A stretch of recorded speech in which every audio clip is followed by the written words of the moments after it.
उठाकर यहाँ पे हमारा माइक खराब हो गया और पब्लिक मीटिंग करना मुश्किल है। जी बिल्कुल ठीक बात है। तो मैंने सोचा कि हम थोड़ा यूपी के बारे में बातचीत कर लें और आप अपना पर्सपेक्टिव हमें बताइए, हम आपको अपना पर्सपेक्टिव बताते हैं, थोड़ी डिस्कशन करते हैं। ठीक बात है, ठीक बात है। मैं समझता हूँ कि जब माइक खराब हो गया हम दोनों बात करेंगे, वो रिकॉर्ड होकर के जाएगी तो लोग बेहतर और अच्छा समझेंगे और अच्छा रिजल्ट आएगा। और क्योंकि सोशल मीडिया से वेल कनेक्टेड है तो सब लोगों को जानकारी मिल जाएगी कि हमारा क्या बोल रहे हैं। यूपी जो 80 सीटें दे रहा है, इसमें 79 सीटें समाजवादी पार्टी, कांग्रेस, इंडिया गठबंधन जीत रहा है। एक जो क्यूटो है उसमें हम और आप लड़ाई में हैं। और इस बार क्यूटो नाम कैसे जापान में लाएंगे? ये क्यूटो क्योंकि जो प्रधान सांसद हैं उन्हें सपना दिखाया था काशी के लोगों को कि दुनिया की सबसे बेहतर सिटी बनेगी क्यूटो। तो क्यूटो बनी नहीं बनी, काशी के लोग ये तय करेंगे और फिर वोट डालेंगे। इस बार मन मर्जी नहीं चलनी है, मन की बात नहीं चलेगी, हमारे आपकी बात और 140 करोड़ लोगों की बात और संविधान की बात होगी। और आपने देखा, हम सबने देखा कि यूपी को नरेंद्र मोदी जी ने बेरोजगारी का सेंटर बना दिया और इतनी बेरोजगारी की है, ये जितने बच्चे दिखाई दे रहे हैं ये दिखाओ, वो लोग हैं दिखाओ जो अग्निवीर या जिसकी वजह से ये नौकरी नहीं मिली है और ये सब रोजगार नौकरी चाहते हैं। बीजेपी ने जो झूठे सपने दिखाए थे इन्वेस्टमेंट मीट के, जो झूठा सपना दिखाया था डिफेंस एक्सपो का, जो सपने बेचे थे G20 में, लेकिन इन नौजवानों को न नौकरी मिली न रोजगार मिला, आज ये खाली हाथ है।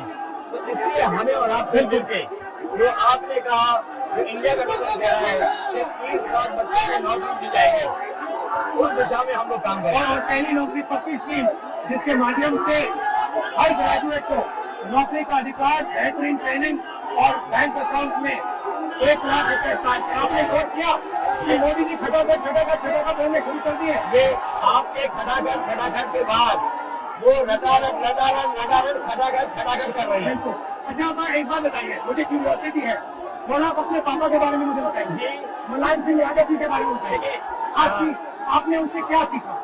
नेताजी और उनके साथ के लोग बिल्कुल जमीनी राजनीति करते रहे। हालांकि नेताजी कुश्ती, पहलवान और गाँव में थे। कुश्ती नहीं, मैं कुश्ती नहीं कर पाया जीवन में, क्योंकि मैं ब्रिटिश स्कूल में चला गया तो कुश्ती नहीं कर पाया। लेकिन नेताजी इसीलिए धरती पुत्र बोले गए कि वो जमीन की बात को समझते थे, धरती पे जो लोग इनकी क्या भावना है उसको लेकर के वो आगे बढ़ाना चाहते थे। और आपका इस क्षेत्र से और इस शहर से आज का लगाव नहीं है, न जाने कितने सालों पुराना लगाव है।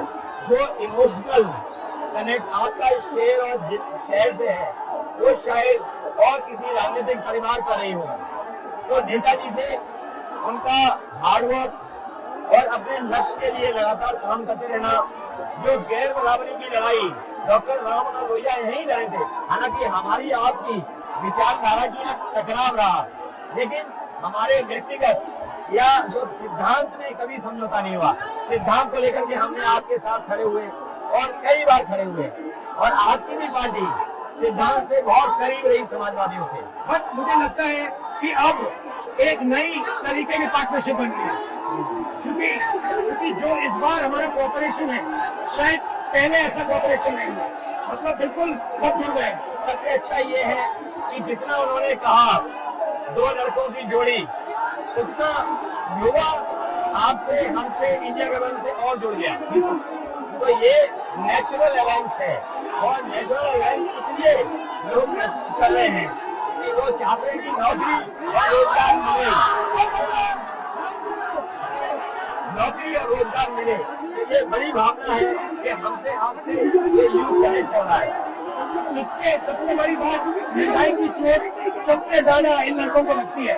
हमारी थिंकिंग है, आपकी भी है, कि ये जो 22-25 लोगों को नरेंद्र मोदी जी ने पूरा का पूरा धन पकड़ा है, उसको ठीक करने के लिए जो हमारे युवा हैं, माताएं बहनें हैं, उनको डायरेक्ट बैंक अकाउंट में पैसा देना। देखिए, ये जो लोगों के पास पैसा पहुंचने से जो अर्थव्यवस्था को लाभ मिलेगा, मैं समझता हूँ इनका भाग्य भी बनेगा और देश की अर्थव्यवस्था भी बेहतर होगी। ये जरूरी स्कीम है कि इनके अकाउंट में पैसा पहुंचे, जिससे थोड़ा बहुत जीवन स्तर इनका भी अच्छा हो। नरेंद्र मोदी जी डिबेट से क्यों करते हैं? क्योंकि वो सच का सामना नहीं करना है ना? चाहते।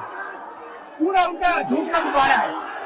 वो बीजेपी और बीजेपी के लोग मन मर्जी से चलते हैं, अपनी मर्जी से चलते हैं, और उनको लगता है कि डिस्कशन की कोई जरूरत नहीं है, क्योंकि वो सब कुछ जानते हैं। डेमोक्रेसी में जितना डिस्कशन होगा, जितने विचार एक दूसरे को हम सुनेंगे और एक दूसरे पे भरोसा करेंगे, उतना हमारा लोकतंत्र मजबूत होगा।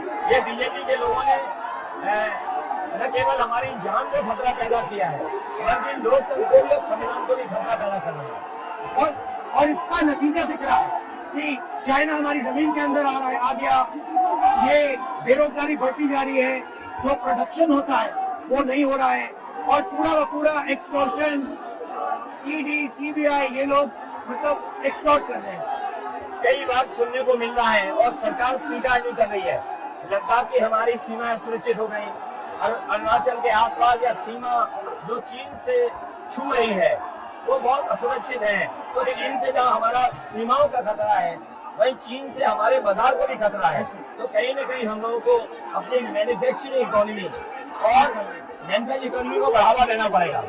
और ये जो स्कीम है, पहली नौकरी पक्की और महालक्ष्मी, ये मैन्युफैक्चरिंग सिस्टम को, इकोनॉमिक सिस्टम को जंप स्टार्ट करने का तरीका है। ये बहुत अच्छा जंप स्टार्ट होगा। इसको अगर फोकस होकर के IIT, पॉलिटेक्निक, इंजीनियरिंग कॉलेजेस को, इन सबको इकोसिस्टम में ला करके मैं समझता हूँ युवा नौजवानों को अच्छी नौकरी और रोजगार मिल पाएगा। और हमारा लक्ष्य है कि सब हर जात को भागीदारी मिले, स्पेस मिले, हर इंस्टीट्यूशन में, बिजनेस में, एजुकेशन के सिस्टम में, तो वो हमारा, हम दोनों का लक्ष्य है। बिल्कुल। और क्योंकि जो बात सभी दल कहते थे, आज इंडिया गठबंधन कांग्रेस भी कह रही है कि सामाजिक न्याय जरूरी है, जाति कहना जरूरी है। देश के लिए ये बड़ी चीज है। जो दुनिया में अमेरिका है, यूरोप है, अपने उन लोगों के लिए जो पीछे छूट जाते हैं, उनके लिए कुछ काम करते हैं। तो हमारा जो देश जाति के आधार पर पिछड़ा है, तो इसको आगे बढ़ाने के लिए ये बड़ी भूमिका होगी इस बार। बहुत अच्छा, बहुत अच्छी मीटिंग है। मुझे लगता है कि ये यूनिक मीटिंग है। क्या